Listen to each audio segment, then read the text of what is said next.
Kalian tahu cerita ini nggak? Ada seorang perempuan yang mengalami kecelakaan hingga cacat seluruh tubuh dan hanya matanya saja yang berfungsi, tapi ternyata dia bisa bergerak bebas. Ini cerita seremnya. Namanya Ratna. 7 tahun lalu dia kecelakaan. Dia hanya bisa berbaring, seluruh tubuhnya tidak mampu bergerak. Tapi mereka lupa bahwa Ratna sebenarnya masih bisa mendengar. Tahukah kamu bahwa manusia seperti Ratna yang setengah hidup dan setengah mati memiliki ruh yang masih bisa bergerak bebas?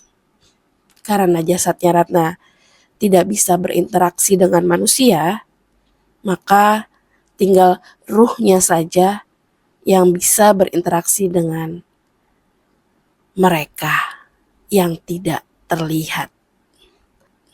Terkadang Ratna memerintah mereka untuk menakuti orang-orang yang dia anggap jahat karena telah memperlakukan tubuh cacatnya dengan buruk.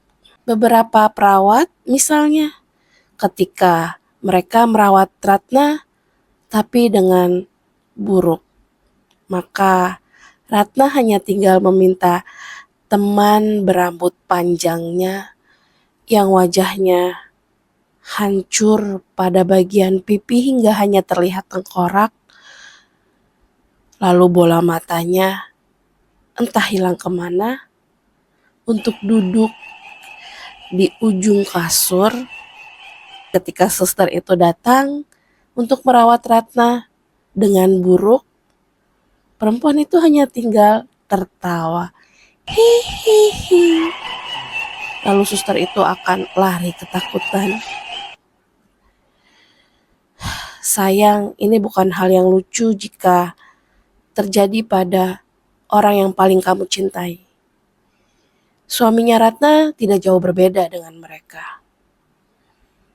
Dia seringkali pergi dengan sekretarisnya. Padahal perusahaan yang dia kerjakan sekarang adalah perusahaan milik keluarga Ratna. Maka ketika Ratna tahu bahwa suaminya tidak lagi mau merawat dia tapi ingin uangnya, lalu berselingkuh dengan sekretarisnya, Ratna mengirimkan si botak yang bertaring dan si tubuh tegap tanpa kepala. Dia meminta 2 teman kesayangannya untuk berbaring pada sisi kanan dan sisi kiri sekretaris itu setiap malam. Maka tidak lama kemudian terdengar kabar bahwa sekretarisnya menjadi gila. Ratna tidak ingin mengerjai suaminya, tapi dia melihat suaminya mulai memberikan makanan yang terasa tidak enak. Maka Ratna melakukan hal yang sama.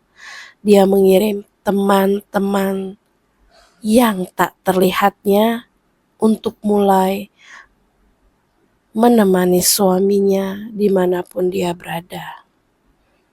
Hingga akhirnya terjadi kecelakaan yang sama seperti yang terjadi pada Ratna. Naasnya suaminya tidak selamat. Dan sekarang Ratna sendirian di sini, di rumah angker yang setiap orang tidak berani mendekat karena berkata bahwa rumah itu penuh dengan penunggu.